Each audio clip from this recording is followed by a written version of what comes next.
Bismillahirrahmanirrahim. Assalamualaikum warahmatullahi wabarakatuh. Waalaikumsalam Waalaikumsalam warahmatullahi warahmatullahi wabarakatuh. Alhamdulillah wassalatu wassalamu ala Rasulillah wa ala alihi wa sahbihi wa mawala la hawla wa la quwata illa billahi amma ba'd. Bapak Ibu jamaah yang kami muliakan, alhamdulillah syukur kita kepada Allah Subhanahu wa taala. Di kesempatan yang berbahagia ini kembali kita berjumpa, kembali kita bertutur sapa, kembali kita berkumpul dalam rangka menuntut ilmu, dalam rangka mencari sebuah keberkahan dalam ilmu, yang insya Allah pada malam hari ini kita melanjutkan sesi kajian Sirah Nabawiyah setiap hari Jumat. Dan insya Allah untuk malam hari ini seperti yang sudah kami sampaikan, kami informasikan, tema yang diangkat adalah Halimah dan barokahnya Muhammad sallallahu alaihi wasallam. Insyaallah malam hari ini akan dibersamai oleh Ustadz Agus Andrianto LC. Selama beliau memaparkan materi, diharapkan Bapak dan Ibu semuanya bisa sementara men-off-kan audionya, dan nanti setelah sesi kajian selesai, seperti biasa kami akan membuka sesi pertanyaan menyangkut tema ataupun di luar tema. Jadi Bapak Ibu bisa subscribe sekarang, bisa melalui pesan atau nanti bisa langsung menyampaikan via audio. Baik Bapak Ibu jamaah yang kami akan langsung saja kita masuk ke sesi kajian. Kepada beliau Ustadz Agus Andrianto kami persilahkan. Jazakallah khairan Ustaz Masya Razi. Assalamualaikum warahmatullahi wabarakatuh. Waalaikumsalam warahmatullahi wabarakatuh. Alhamdulillah wassalatu wassalamu ala Rasulillah wa ala alihi wa sahbihi wa man wala amma ba'd. Bapak Ibu, para jamaah rahimani wa rahimakumullah, semoga Allah Subhanahu wa taala senantiasa merahmati kita semua. Pada kesempatan malam hari ini, seperti yang sudah kita jadwalkan, bahwa kita akan membahas tema pada setiap malam Jumat, setiap malam Sabtu, yaitu tentang Sirah Nabawiyah. Pada kesempatan malam hari ini, yang akan kita bahas adalah tentang sosok seorang wanita yang sangat memiliki pengaruh di dalam sirah, yaitu Halimatus Sa'diyah. Halimah dan barokahnya Muhammad sallallahu alaihi wasallam. Di sini kita akan membahas bagaimana seorang keluarga yang mendapat barokah dari seorang nabi yang masih kecil, yang belum diangkat menjadi nabi. Bapak Ibu jamaah rahimani wa rahimakumullah, tentu kita tidak asing lagi dengan nama yang sering kita dengar, yaitu Halimah. Halimah itu juga nama yang baik karena berasal dari kata-kata hilmun, yaitu penuh rasa cinta, penuh rasa kelembutan. Ini juga nama merupakan sebuah doa. Halimah yang kita sering dengar adalah beliau adalah ibu sesusuan atau ibu susu baginda Rasulullah Sallallahu Alaihi Wasallam.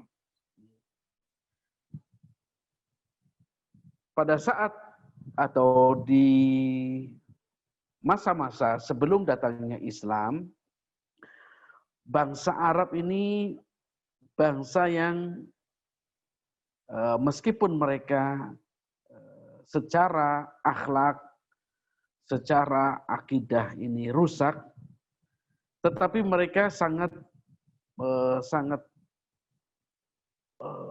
begitu perhatiannya dengan yang disebut anak-anak. Jadi mereka tidak sembarangan mengelola anak-anak, mendidik anak-anak mereka, sehingga di dalam bangsa Arab sendiri mereka mengenal dengan yang namanya menyusukan anak-anak mereka kepada orang-orang yang berada di desa. Sebelum kita bahas tentang masalah sesusuan Rasulullah SAW, kita akan membahas tentang nama dari Halimah As-Sa'diyah. Halimah itu nama beliau.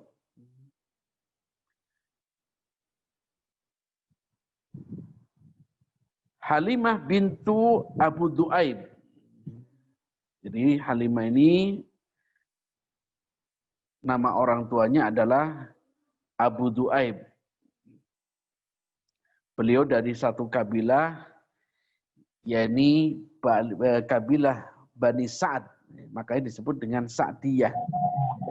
Sa'diyah ini karena berasal dari satu kota atau satu desa, satu wilayah namanya Sa'diyah, karena keturunan daripada As-Sa'di dan bin Bakr.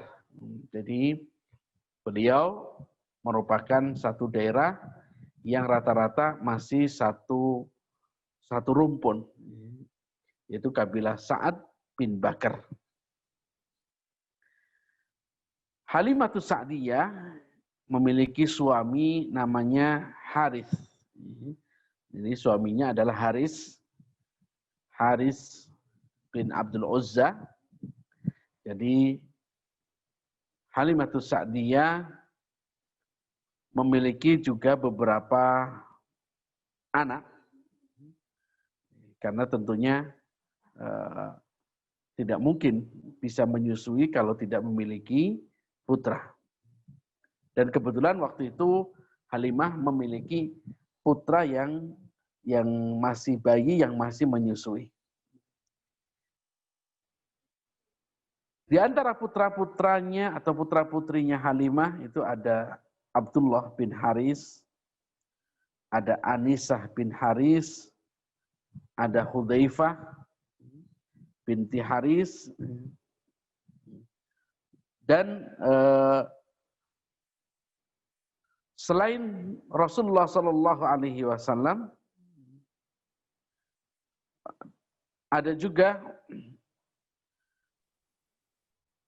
Rasulullah SAW menyebutkan bahwasannya Abu Sufyan bin Haris bin Abdul Muttalib itu juga menyusu pada Halimah As-Sa'diyah.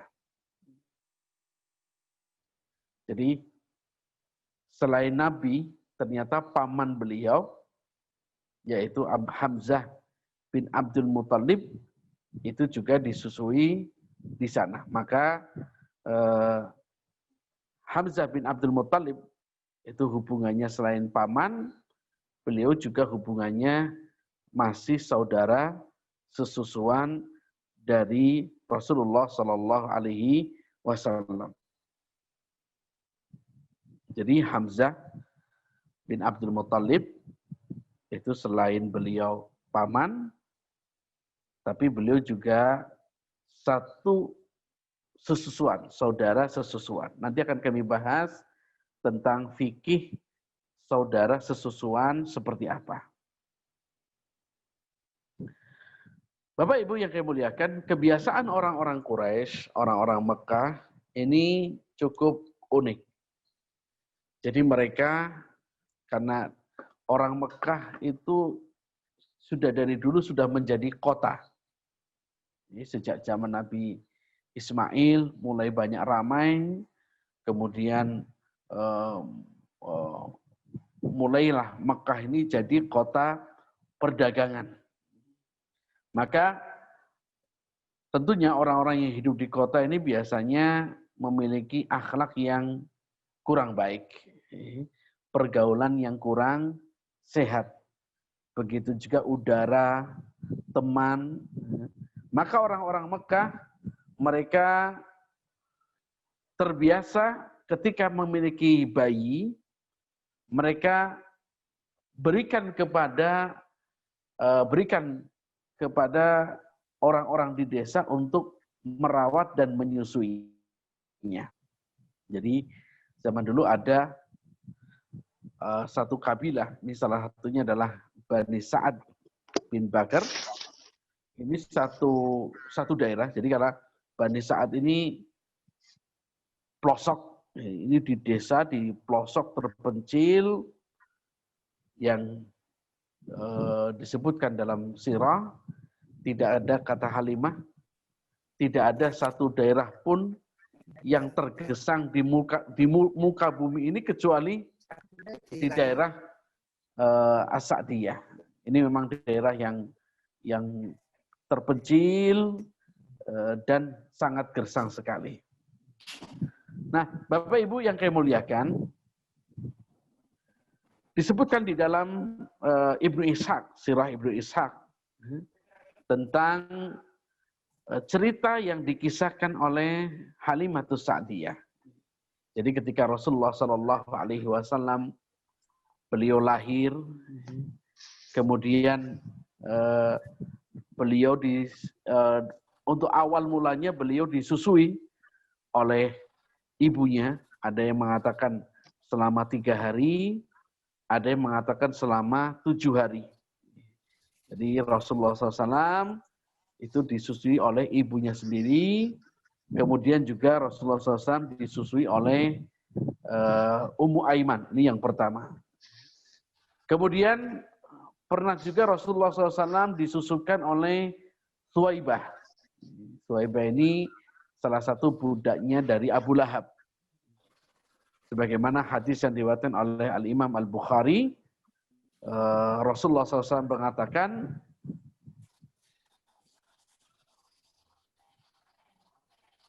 aku disusui oleh Abu Salamah, aku dan Abu Salamah disusui oleh satu orang, yaitu Suwaibah. Sehingga Abu Salamah dan Rasulullah SAW itu adalah salah satu dua saudara sesusuan karena menyusu di satu wanita, yaitu Suwaibah.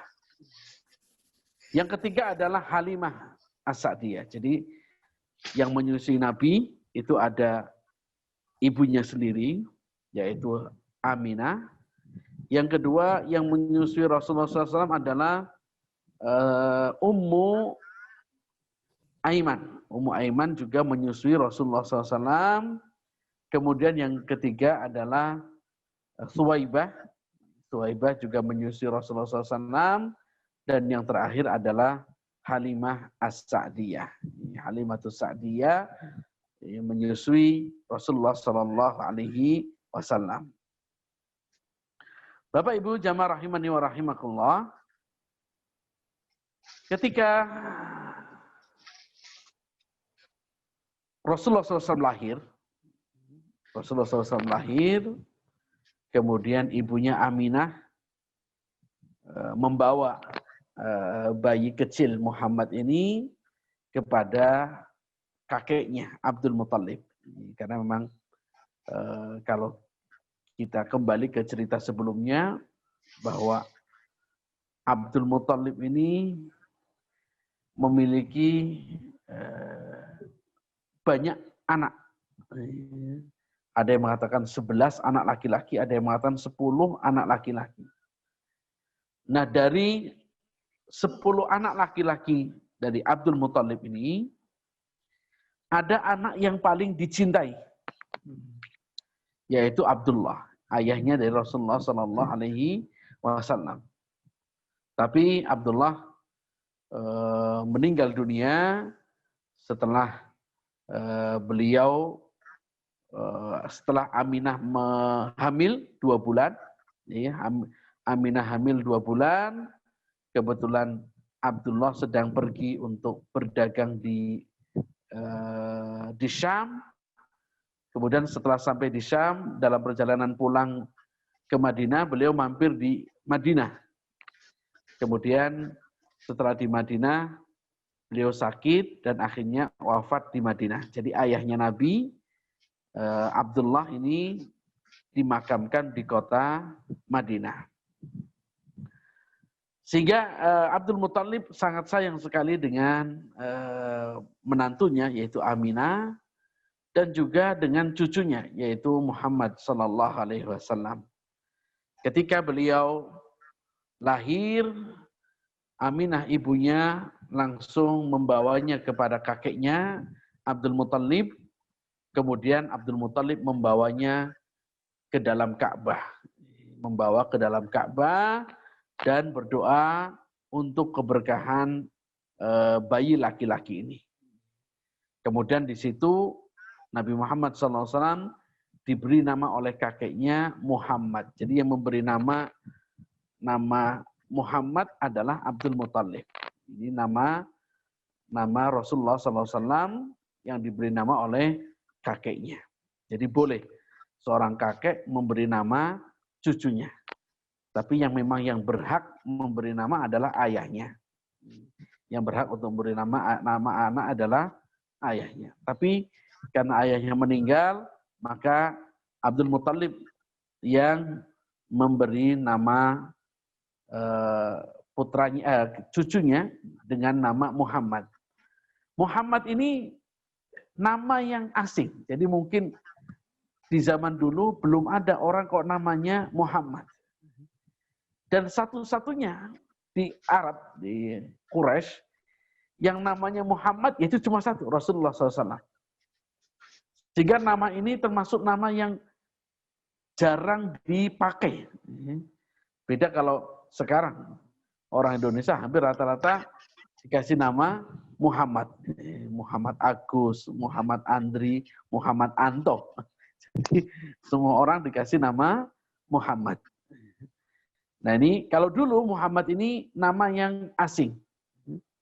Kemudian ketika itu kemudian Rasulullah SAW setelah beberapa hari di pangkuan ibunya, beliau kemudian dibawa oleh Halimah. Nah, bagaimana kisah daripada Rasulullah SAW dibawa oleh Halimah? Di sini dalam Sirah Ibnu Ishaq dikatakan, Halimah mengatakan, ketika beliau bersama suaminya, jadi Halimah itu punya putra yang masih kecil, yaitu Abdullah bin Haris. Ketika itu beliau di musim paceklik, ya di musim susah, krisis ekonomi, tidak turun hujan sehingga untuk makan pun sulit. Maka kebiasaan orang-orang Sa'diyah, mereka datang ke kota untuk memberikan jasa mereka, jasa menyusui. Maka berangkatlah Halimah bersama suaminya, Haris, dan juga yang masih kecil putranya. Jadi beliau berangkat bertiga. Halimah sendiri, kemudian suaminya, dan juga anaknya yang masih kecil. Nah, Halimah ini karena memang secara ekonomi beliau orang yang tidak mampu, maka beliau pun memiliki ontanya pun kurus. Sehingga kalau dinaiki 2 orang, ini pasti ontanya nggak kuat, nggak bisa jalan. Maka Halimah membawa 1 ekor keledai. Jadi Halimah dengan putranya dengan keledai, suaminya menggunakan onta. Karena kalau dua-duanya pakai keledai, nggak kuat keledai itu hanya mampu ngangkut 1 orang. Pakai ontanya kurus. Kalau dinaiki suami istri dan anak kecilnya, ontanya nggak kuat. Maka beliau menggunakan 2 2 kendaraan. Beliau mengatakan, ketika kami dalam masa paceklik, kami sudah tidak memiliki apa-apa lagi. Artinya betul-betul untuk makan saja sulit. Maka mereka berikhtiar untuk mencari bayi-bayi yang ingin disusukan. Dengan tujuan mereka bisa mendapatkan upah dari orang tuanya. Karena ini sudah menjadi tradisi dan kebiasaan. Beliau mengatakan, wallahi, demi Allah, tidak ada satu tetes pun dari ontanya yang memiliki air susu. Artinya betul-betul saking keringnya di kampungnya, sampai ontanya saja kelaparan, sehingga tidak memiliki air susu.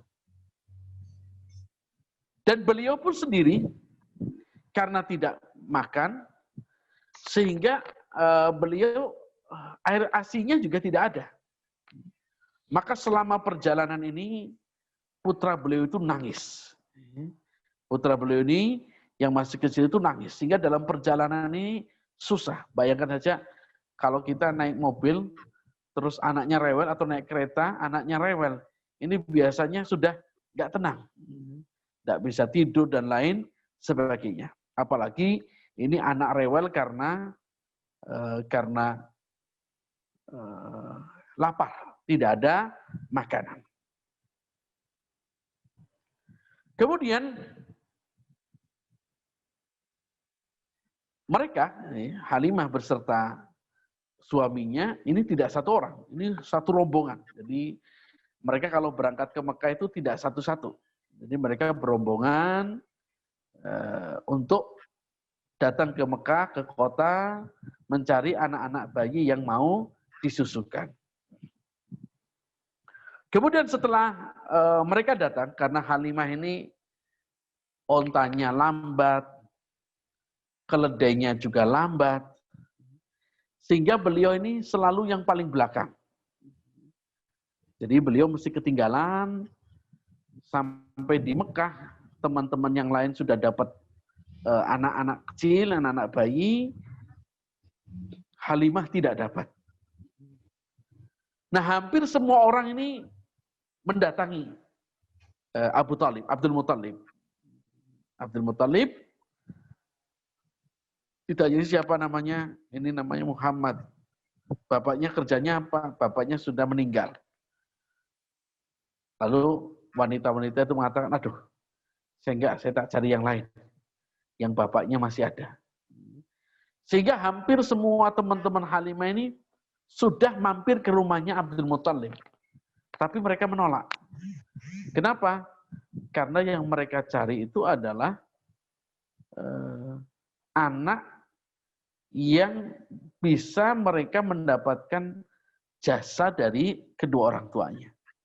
Nah, kalau ayahnya sudah meninggal, yatim gitu, ini terus siapa nanti yang mau membiayainya? Maka termasuk Halimah pun, Halimah datang kepada Abdul Muthalib. Tapi karena bayinya yatim, Halimah pergi mencari yang lain. Tapi subhanallah, qadarullah ma syaa fa'al. Ini Halimah ini tidak dapat. Jadi semuanya sudah habis. Ini juga skenario Allah Subhanahu wa taala. Ini juga skenario Allah Subhanahu wa taala ketika Halimah mencari-cari yang lain, semua anak sudah diambil. Semuanya sudah diambil oleh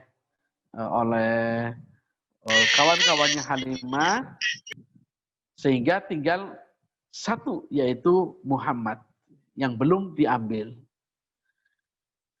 Ketika mereka sudah putus asa, kemudian suaminya memberikan saran kepada Halimah. Kemudian suaminya mengatakan, ketika itu Halimah mengatakan, demi Allah, aku tidak sudi pulang bersama teman-temanku tanpa membawa bayi pun. Kemudian mengikuti saran dari suaminya, suami mengatakan, sudahlah ambil aja bayi yatim itu, gak apa-apa kita asuh. Siapa tahu kita dapat berkah dari bayi tersebut. Lalu kemudian mengikuti saran usulannya dari suami tersebut, kata Halimah, ya daripada saya pulang nggak dapat, yang lainnya dapat, kalau saya nggak dapat, ya sudah, saya Bismillah, saya mau mudah-mudahan dapat barokah. Akhirnya kemudian Halimah mengambil bayi tersebut dari ibunya di rumahnya Abdul Muthalib, kemudian mereka membawanya ke Bani Sa'ad bin Bakar. Pada saat mereka pergi, ketika itu Halimah melanjutkan kisahnya. Halimah naik di tunggangannya, di di keledainya. Kemudian Halimah tiba-tiba ASI itu seolah-olah langsung menjadi besar. Jadi payudaranya Halimah ini tiba-tiba seolah-olah banyak sekali ASI-nya. Sehingga ketika dia tempelkan kepada bayi Muhammad ini, maka Rasulullah SAW langsung meminumnya dengan penuh dan dengan sampai Rasulullah kenyang dan beliau tertidur. Setelah itu juga Aminah menyusukan putranya sendiri di samping Rasulullah SAW disusukan, kemudian putranya juga dan sampai putranya itu kenyang. Padahal tadi kita sudah bahas saking laparnya Halimah ini sampai tidak ada asinya. Tapi begitu bayi ini dipangku, itu tiba-tiba saja inilah yang disebut dengan barokah. Ini yang disebut dengan barokah. Sampai Aminah pun kaget. Nah di sini dia mulai yakin. Ini jangan-jangan anak ini bawa berkah ini. Jangan-jangan anak ini bawa berkah. Dan betul. Maka pas dalam perjalanan itu mereka sampai di perjalanan mereka tertidur. Karena apa? Karena Aminah saya mengatakan baru kali ini aku bisa tidur nyenyak. Karena tidak diganggu sama anaknya. Karena anaknya tidur, pulas. Karena anak bayi kalau kenyang dia tidur. Begitu anaknya tidur, maka si suami istri pun ikut tidur. Dan itu baru beliau merasakan tidur yang sangat nyenyak sekali. Sampai kemudian esokan harinya mereka pergi kembali menuju ke rumahnya di Bani Sa'diyah bin Bakar. Dalam perjalanan, subhanallah, ini yang tidak diduga lagi, ketika mereka berjalan, tiba-tiba onta dan keledai ini seperti mendapatkan vitamin. Jadi yang tadinya jalannya paling lambat, ini begitu pulang, itu buanter sekali. Onta ini kayak buanter sekali. Jalannya cepat sekali, dan sampai-sampai kawan-kawannya Halimah mengatakan, ya bintu Abi Zu'aib, wahai putrinya Abu Du'aib, maksudnya Halimah. Mabik, ada apa denganmu? Kamu kok jalannya cepat sekali? Bukankah onta dan keledai itu yang kamu pakai yang waktu berangkat? Kata Halimah, ya ini onta dan keledai yang sama aku pakai. Tapi kenapa kok banter sekali? Tunggu kami. Tapi karena keledai ini sangat cepat jalannya, sehingga Halimah ini cepat sampai di rumah. Jadi mereka sudah tidak merasakan karena terganggu dengan tangisan anak, Dan di malam hari, ya, mereka subhanallah. Jadi ketika mereka berjalan, anak-anaknya tertidur, si suami itu nyoba-nyoba untuk ngecek air susu ontanya. Begitu dipegang ontanya, loh kok banyak air susunya? Maka dia perah dan diminum. Kemudian Halimah pun minum, dan suaminya minum sampai kenyang, maka mereka tertidur. Mereka tertidur. Dan itu mereka tidak yakin. Itu dari berangkat aja nggak ada air susunya, kok tiba-tiba banyak air susunya. Sehingga mereka perjalanan pulang ini serasa nikmat sekali. Dan itu mereka tidak rasa lelah. Kemudian dalam perjalanan pun anaknya tidak rewel. Jadi perjalanan pulang ini perjalanan yang membuat mereka ini sangat bahagia. Bukan cuma itu saja, bukan cuma itu saja. Halimah melanjutkan, ketika sampai di rumah, maka kambing-kambing milik Halimah ini yang tadinya tidak ada susunya, ini pulang-pulang ini banyak sekali susunya. Sampai tetangga-tetangga Halimah itu pada iri mengatakan, ayo kamu coba gembalakan kambingmu di tempat Halimah menggembalakan. Kenapa? Karena setiap hari kambing tetangga-tetangganya ini nggak ada yang keluar susu. Halimah ini kambingnya keluar susu terus. Dan ini sebuah keberkahan, sehingga ekonomi Halimah ini menjadi maju dan membaik. Ini sekali lagi karena berkahnya Rasulullah Shallallahu Alaihi Wasallam. Maka di sini ada beberapa pelajaran dari sini, dari kisah ini. Yang pertama ya, sebaiknya anak itu dihindari dari polusi pergaulan yang bebas. Ini bagaimana orang-orang Mekah, meskipun mereka jahiliyah, tapi mereka tahu ketika anak-anak lahir mereka bawa ke desa-desa untuk disusukan di mereka. Sehingga mereka menghirup udara segar.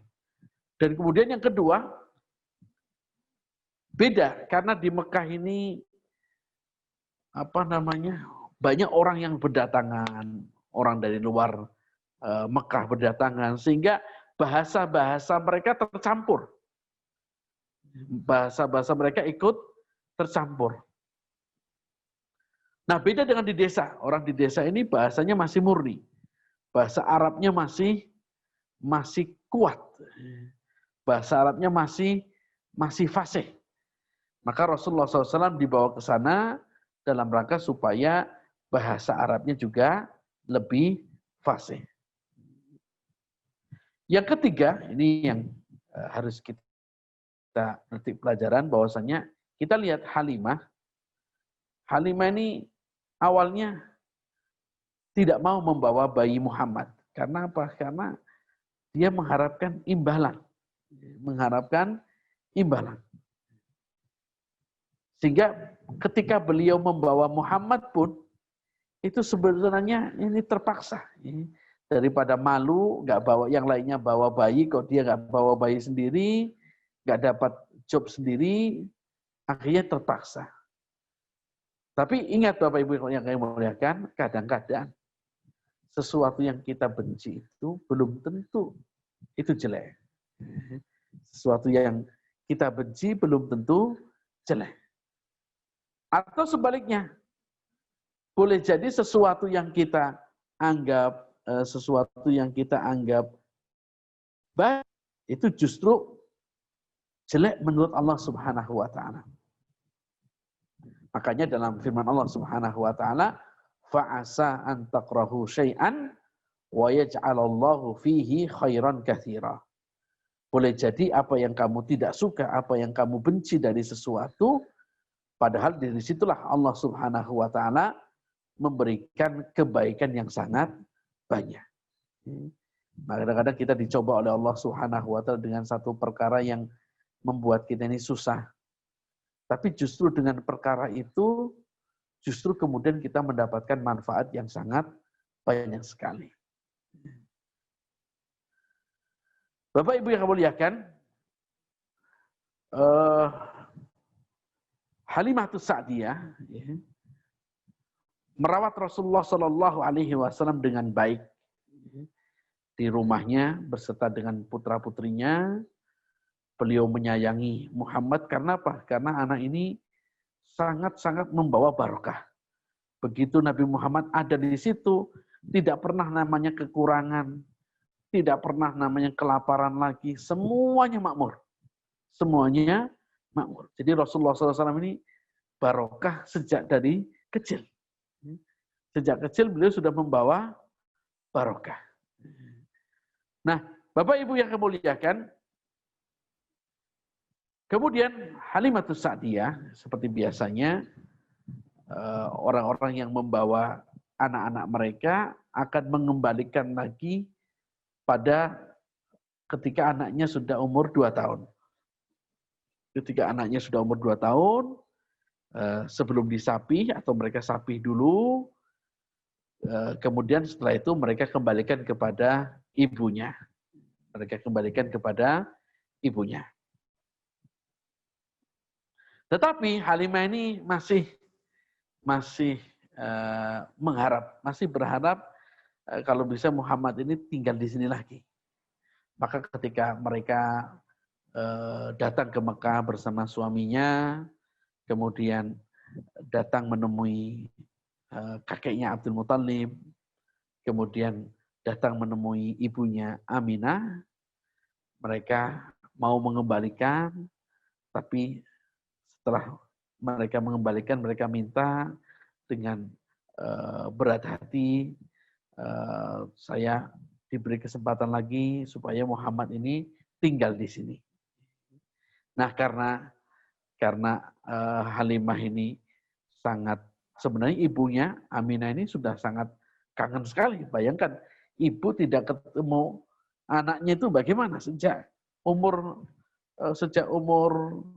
berapa hari tidak dengan anaknya. Ini sudah 2 tahun, sudah bisa jalan, dan Nabi SAW ketika di tempatnya Halimah, itu pertumbuhannya sangat luar biasa. Jadi jadilah pemuda jadilah anak-anak yang sangat tampan, kemudian juga badannya tegap. Jadi Rasulullah sejak kecil itu sudah sangat istimewa.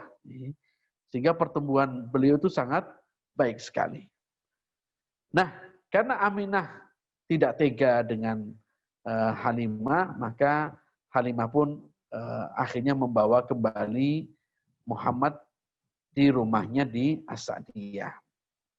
Jadi nambah lagi di sana, sampai kemudian terjadilah tapi sebuah peristiwa yang membuat Halimah ini ketakutan. Akhirnya kemudian beliau mengembalikan kepada ibunya. Peristiwa itu dikenal dengan Syaqqus Sadr. Jadi Nabi Muhammad itu ketika masih kecil, ada yang mengatakan itu umur 4 tahun, ada yang mengatakan saat umur 5 tahun.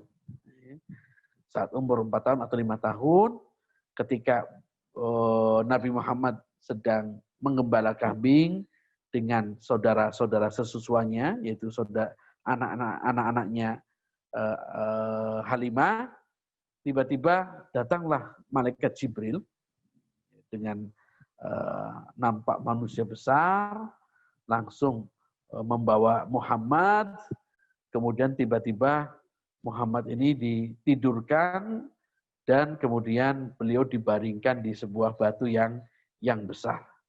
Jadi anak-anaknya Halimah juga ketakutan, mereka langsung lari, tapi sambil lihat apa yang terjadi pada Muhammad. Jadi pergi tapi sambil delik. Nah, mereka melihat Nabi Muhammad itu atau Muhammad kecil ini sedang dibaringkan di bawah batu, di atas batu, kemudian perutnya ini disobek. Ya, perutnya ini disobek, kemudian diambil jantungnya. Kemudian jantungnya diambil, nah dari jantung itu kemudian diambillah satu seperti hitam, jadi ada mungkin apa ampedu ya kalau di kita. Yang jelas di bagian jantung ada satu bagian yang berwarna hitam, kemudian diambillah oleh malaikat Jibril, kemudian jantungnya tersebut dicuci dengan air Zam-Zam. Setelah itu kemudian anaknya berlarian dan mengatakan Muhammad dibunuh, Muhammad dibunuh, Muhammad dibunuh. Maka ketika ada laporan seperti itu, Halimah kaget dan langsung lari menuju ke tempat kejadian. Ternyata Muhammad ini tidak mati. Muhammad tidak mati. Dan tidak ada rasa sakit. Tidak ada rasa sakitnya sama sekali. Beliau biasa saja.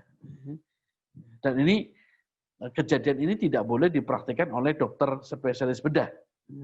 Misalkan, wah biar anaknya nanti tidak diganggu jin atau akhlaknya baik, terus langsung dibedah, jantungnya diambil, nggak boleh. Karena ini kekhususan bagi Rasulullah Sallallahu Alaihi Wasallam.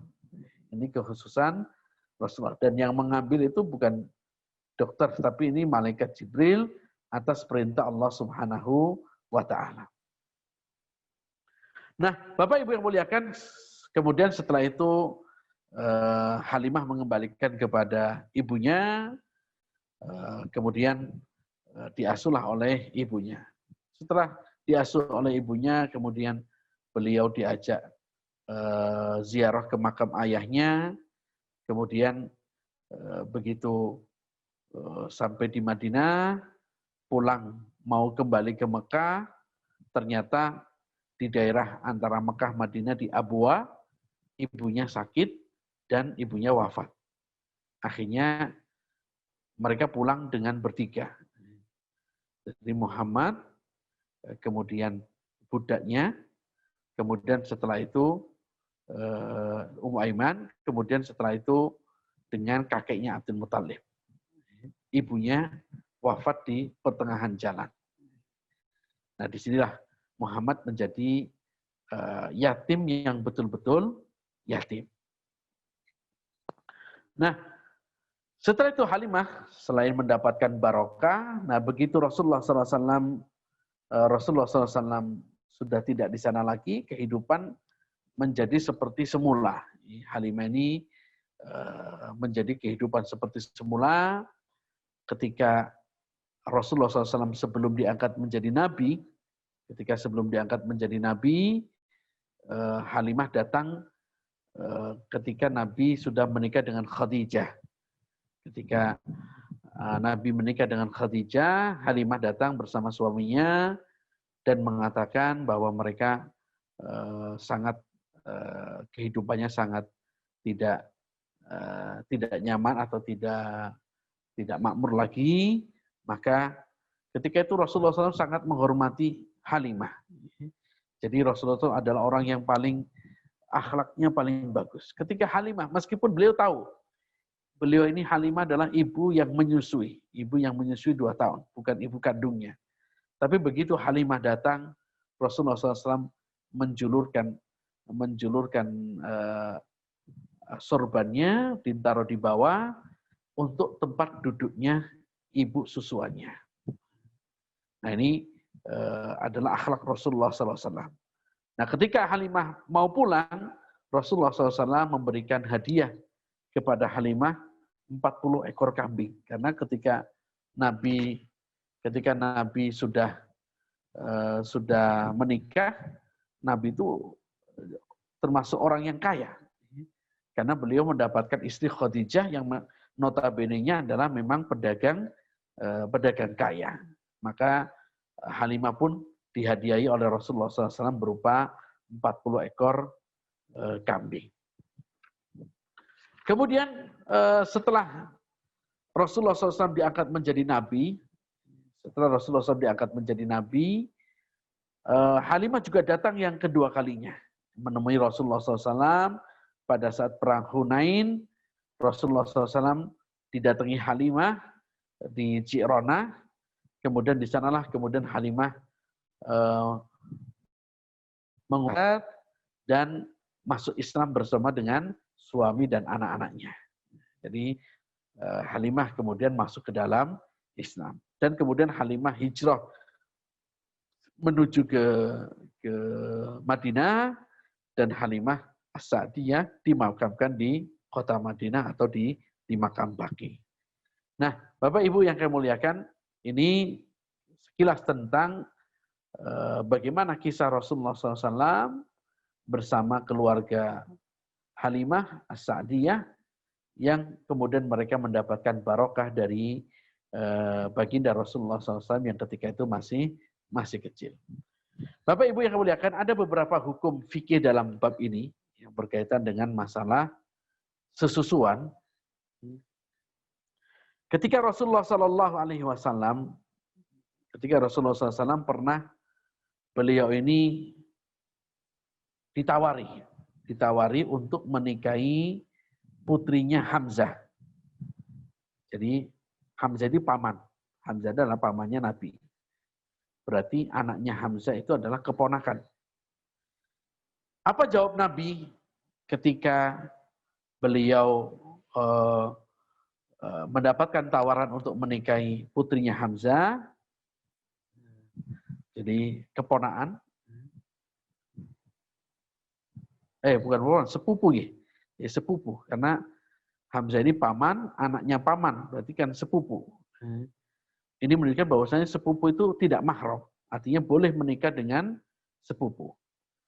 Tapi Rasulullah SAW mengatakan dalam hadis riwayat Bukhari, beliau mengatakan la tahillu li. Putrinya Hamzah itu tidak halal bagiku. Yahrumu minar radha, karena beliau mengatakan hiya bintu akhi minar radha. Dia ini adalah saudari sesusuanku dari satu ibu yang menyusui, yaitu Halimah. Nah, kemudian Rasulullah mengatakan yahrumu minar radha ma yahrumu minan nasab. Keharaman menikahi saudara sesusuan memiliki kesamaan sama seperti keharaman seseorang itu menikahi karena nasab, keturunan. Jadi salah satu bagian daripada mahram ini orang yang diharamkan untuk dinikahi. Orang yang diharamkan untuk dinikahi atau wanita yang diharamkan untuk dinikahi. Maka disebut dengan mahram. Atau orang Indonesia menyebutnya muhrim. Yang betul mahram. Wanita yang dilarang untuk dinikahi. Nah, wanita yang dilarang atau mahram ini ada beberapa macam.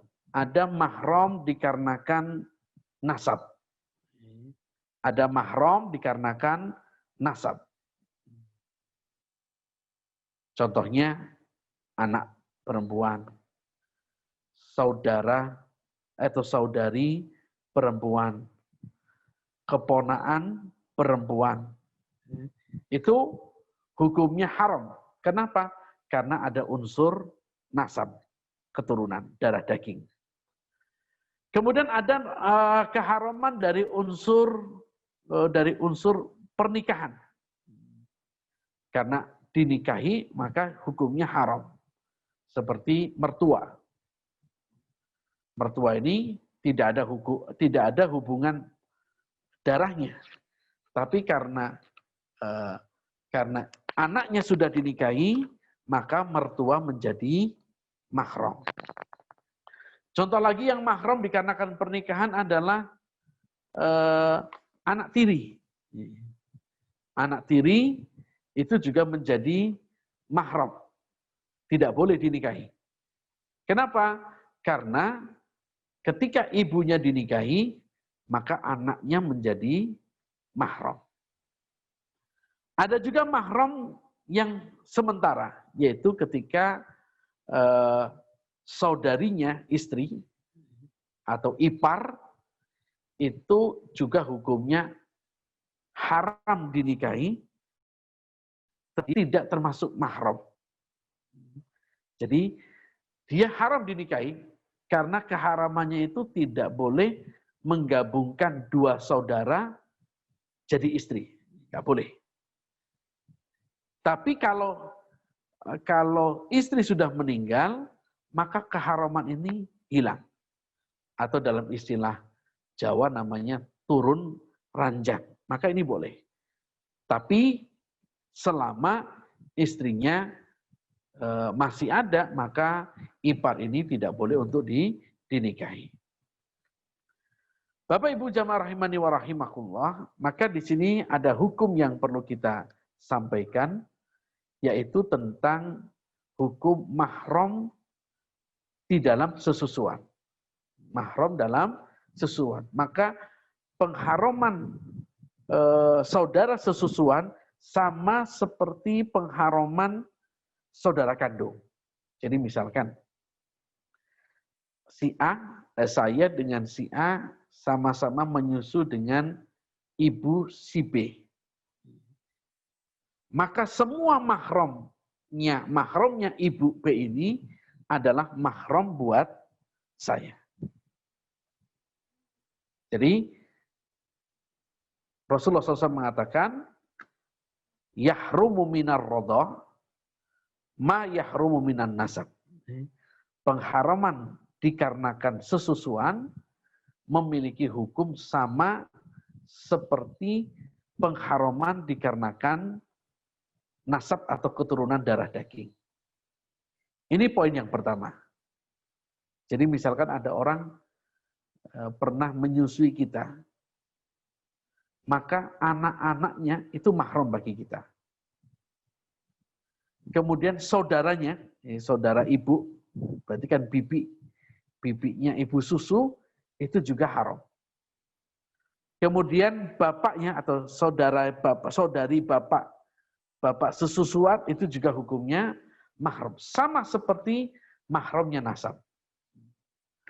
Hanya saja bedanya mahram sesusuan dengan mahram nasab.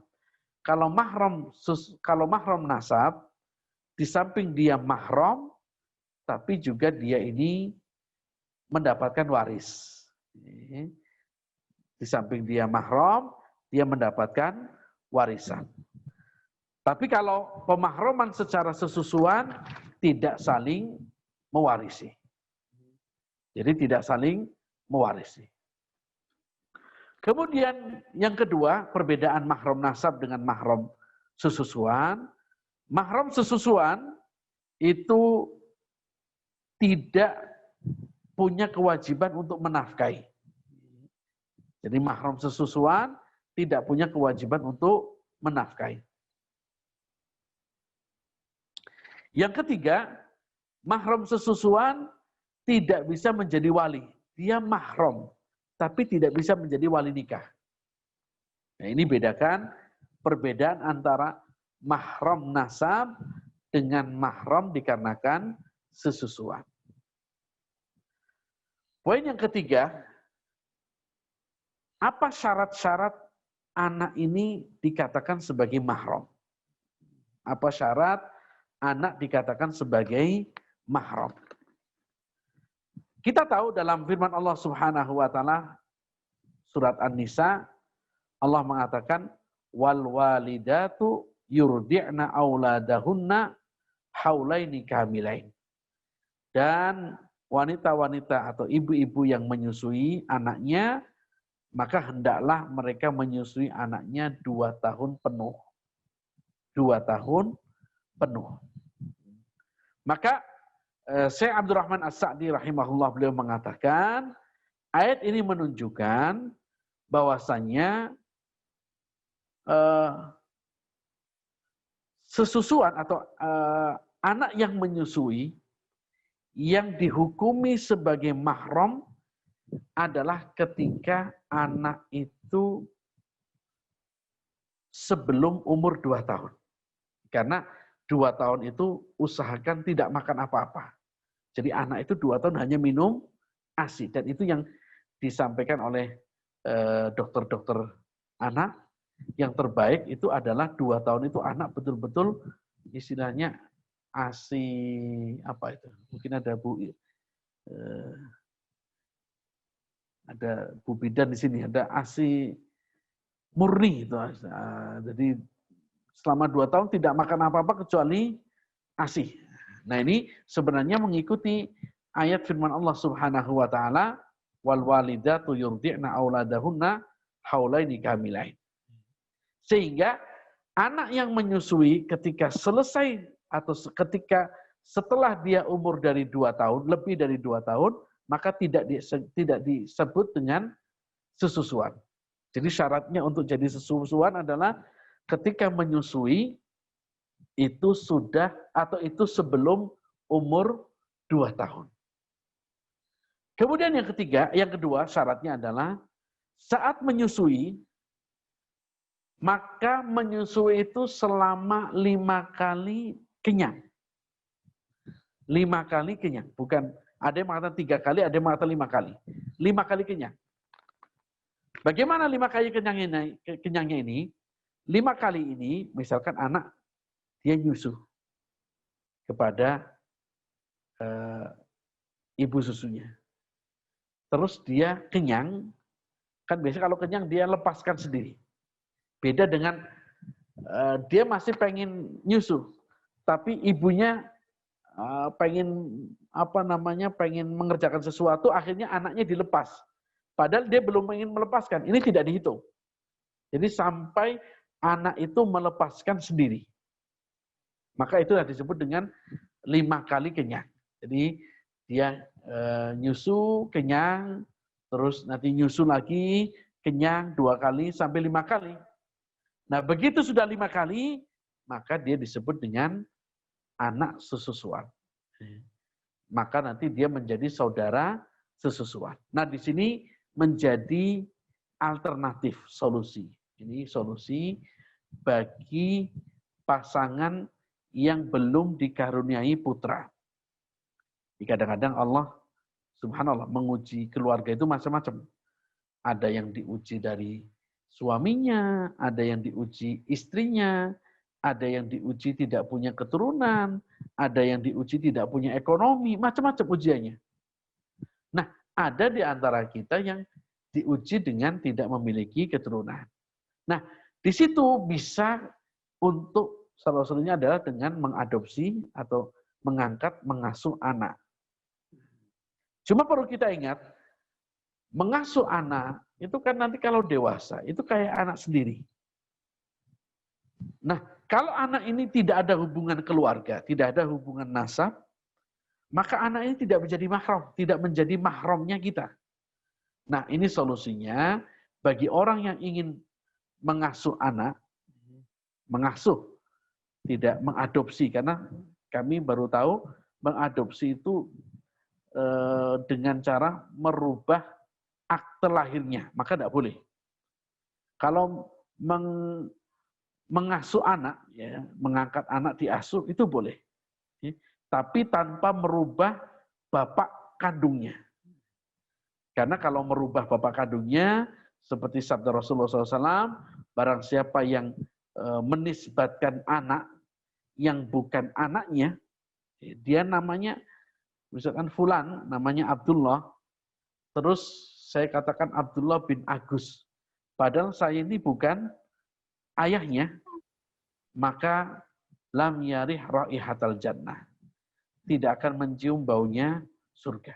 Ini hati-hati bagi orang yang ingin mengadopsi anak tetapi merubah akte lahirnya.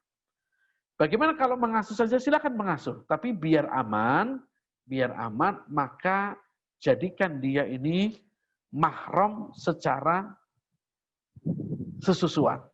Sehingga usahakan mengasuh anak itu ketika di bawah 2 tahun. Kemudian susukanlah anak tersebut dengan mahram kita. Jadi misalkan kita mau mengadopsi anak laki-laki, maka usahakan anak laki-laki ini disusukan oleh saudarinya istri. Entah itu saudarinya, entah itu bibinya, entah itu keponakan. Yang jelas masih ada mahramnya istri. Kenapa? Karena nanti itu akan menjadi mahram sesusuan. Tapi kalau kita mau mengadopsi atau mau mengadopsi anak perempuan, maka sebaiknya disusukan kepada saudari dari suami, supaya nanti ketika dewasa dia mahram dari ayah angkatnya ini. Nah, ini Bapak Ibu yang muliakan, beberapa hal yang berkaitan dengan masalah sesusuan. Jadi ini dari kasusnya Halimah As-Sa'diyah tadi bisa kita berikan kesimpulan bahwasanya Halimatus Sa'diyah mendapatkan keberkahan dari Rasulullah SAW meskipun beliau adalah ibu sesusuan Rasulullah SAW. Dan dari sini kita bisa mengambil hukum fikih tentang masalah sesusuan memiliki hukum sama di dalam pemahroman seperti saudara kandung. Demikian Bapak Ibu yang kami muliakan kajian kita pada malam hari ini.